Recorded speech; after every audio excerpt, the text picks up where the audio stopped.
न पक्की छत। ये बात है साल 2018 की। कश्मीर में पहलगाम के पास एक गांव है हपटनार।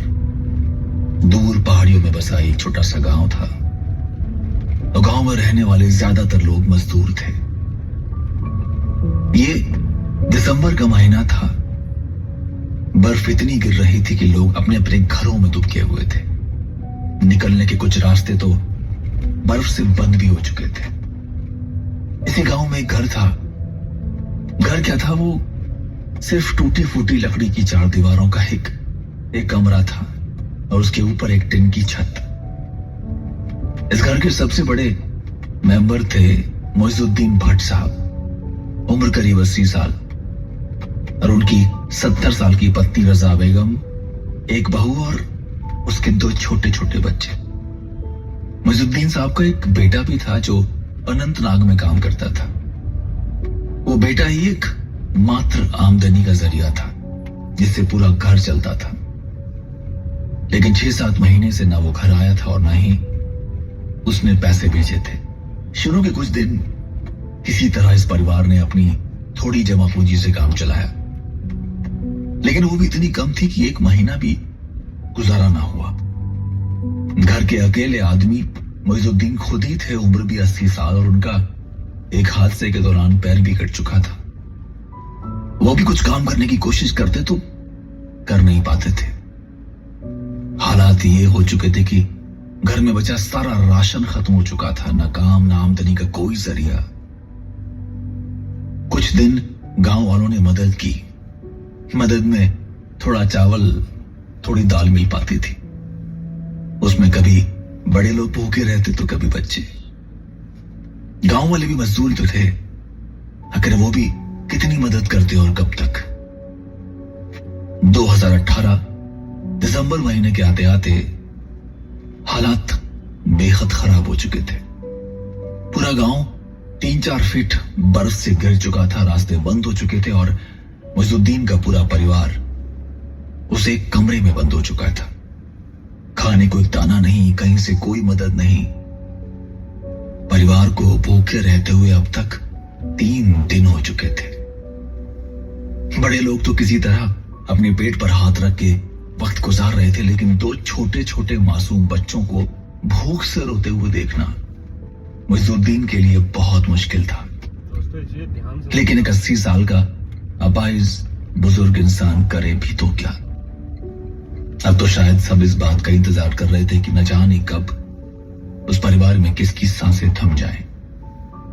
लेकिन उसी दिन गांव के एक शख्स के जरिए सरकार में काम करने वाले रंजन जोशी नाम के एक मुलाजिम को यह पैगाम पहुंचा कि हपटनार गांव में एक परिवार बेहद मुश्किल में है। ये सुनते ही रंजन जोशी बिना कोई वक्त गंवाए बर्फ भरे रास्ते पर पैदल चलते हुए उस गांव में उस घर पर पहुंचे। रंजन जोशी ने बताया कि वो जानते थे कि कश्मीर के कुछ हिस्सों में बहुत गरीबी है, लोग बमुश्किल जिंदगी जी पाते हैं, लेकिन जो उन्होंने उस घर में देखा इससे पहले कभी नहीं देखा था। घर के चारों तरफ बर्फ ही बर्फ, आधा दरवाजा भी बर्फ से ढका हुआ था। किसी तरह रंजन दरवाजा खोल के अंदर गए तो देखा कि पूरा परिवार कमरे के कोने में ठंड और भूख से सिमटा हुआ बैठा हुआ था।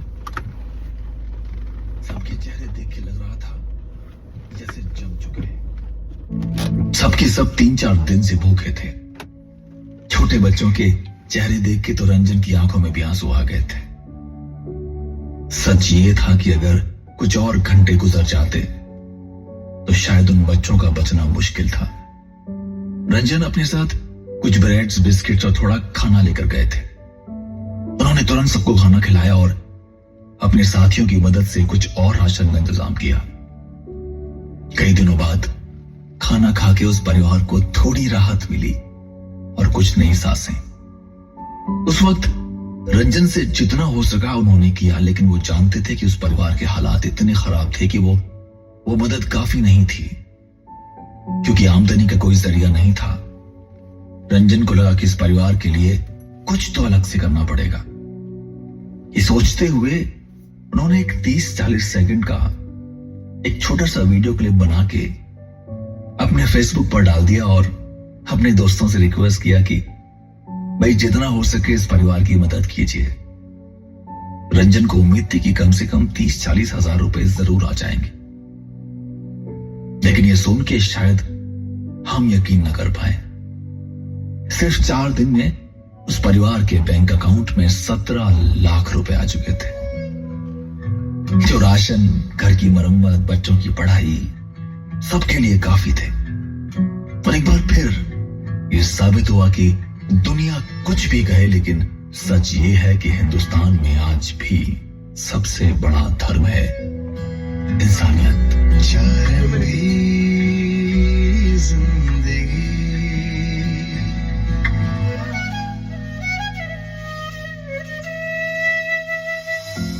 जाने से पहले हमारा फर्ज बनता है कि हम रंजन जोशी साहब की तारीफ करें। एक सरकारी मुलाजिम होने की बंदिशों के बाद भी ज्यादा तौर पर वो अपना फर्ज निभाना नहीं भूले। शुक्रिया रंजन साहब,